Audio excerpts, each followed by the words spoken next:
அன்பானவர்கள் அனைவருக்கும் இனிமையான மகிழ்வான வணக்கங்கள். புத்திசாலித்தனமாக இருப்பது மிகவும் நல்லதுதான். அதுவும் அந்த புத்திசாலித்தனத்தோடு சமயோஜித புத்தி இருந்தால் வாழ்க்கையில் என்றுமே சுகம்தான். இதை உணர்த்தும் விதமான உண்மையான கதையை பார்ப்போம் வாருங்கள். ஒரு நாள் தென்னாலிராமனும் அவருடைய மனைவியும் ஹம்பிக்கு சென்று கொண்டிருந்தார்கள். அவர்கள் செல்லும் வழியில் தண்ணீர் குடிப்பதற்காக ஒரு கிராமத்தில் நின்றார்கள். அங்கு பழுதூக்கும் வீரனை பார்க்க முழு கிராமமே கூடியிருப்பதை கண்டார்கள். தன் பெரிய கைகளாலும் தடித்த தசைகளாலும் 500 கிலோ அரிசி மூட்டையை எளிதாக பயில்வான் எடுத்தான்.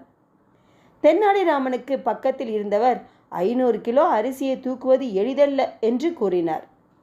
அதற்கு தென்னாலிராமன், இது என்ன ஆச்சரியம், என்னால் இதைவிட பல மடங்கு அதிகமான எடையுள்ள இந்த மலையை நான் என் தோளில் தூக்க முடியும் என்று சத்தமாக கூறினான். பயில்வான் மற்றும் மக்கள் அனைவரும் வேடிக்கையாக தென்னாலியை திரும்பி பார்த்தார்கள். தென்னாலி அருகில் இருந்த மலையை காட்டி, இந்த மலையை என்னால் தோளில் சுமக்க முடியும் என்று கூறினார். கிராம மக்கள் அனைவரும் தென்னாலிக்கு வழிவிட்டு உற்சாகமாக கைத்தட்டி தென்னாலிராமனை ஊக்குவிக்கப்பட்டார்கள். தென்னாலி பயில்வானிடமிருந்து இந்த அரிசி மூட்டையை சுமப்பதற்கு எவ்வளவு காலம் பயிற்சி எடுத்தீர்கள் என்று கேட்டார். பயில்வானோ 3 மாதங்கள் என்று பதில் சொன்னார். உடனே தென்னாலி கிராம தலைவரிடம், நான் அதிக எடையுள்ள இந்த மலையை சுமக்க எனக்கு 6 மாதங்கள் தேவைப்படும். அதை தவிர எனக்கு தங்குவதற்கு வசதியான இடம், சாப்பிடுவதற்கு ஊட்டமளிக்கும் உணவு மற்றும் தினசரி மசாஜுகள் தேவை என்று தென்னாலி அறிவித்தார். முழு கிராமமும் இதற்கு ஒப்புக்கொண்டனர்.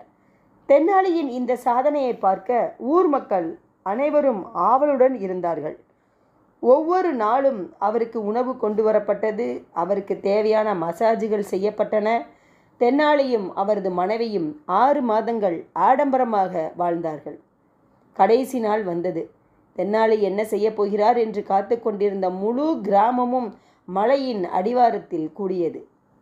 தென்னாலி கிராம தலைவரின் அருகில் நின்று, சரி, அதை எனக்கு கொடுங்கள் என்றான்.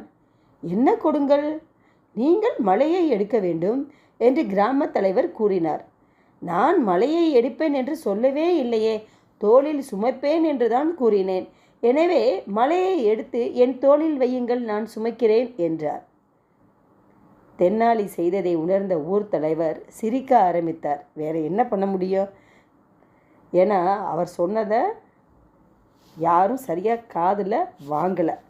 இப்போ அவர்கிட்ட ஆர்கியூமெண்ட் பண்ணால் என்னத்துக்காகிறது? உடனே என்ன பண்ணிட்டாருன்னு பாருங்கள் ஊர் தலைவர். உங்களுக்கும் உங்கள் புத்திசாலித்தனத்துக்கும் நான் தலை வணங்குகிறேன். மிகவும் புத்திசாலி உள்ள மனிதன் நைஸாக சொல்கிறாரு, இந்த தாழ்ந்த மலையை போய் சுமக்கலாமா என்று ஊர் தலைவர் சொல்ல ஆரம்பிச்சிட்டாரு. எப்படி பார்த்தீங்களா? அவர் ஊர் தலைவர் ஒரு குழுவிற்கு தலைவர் என்று போட்டால் அந்த தலைவர் எப்படி இருக்க வேண்டும் அப்படி என்பதை இவர் நிரூபித்து விட்டார். அதுலேயும் ஊர் தலைவர் இல்லைவா? உடனே என்ன பண்ணிட்டார், தென்னாலிராமன் தோளில் சுமக்கிறேன் தான் சொன்னேன், அதை தூக்கி வைங்கன்ட்டார்.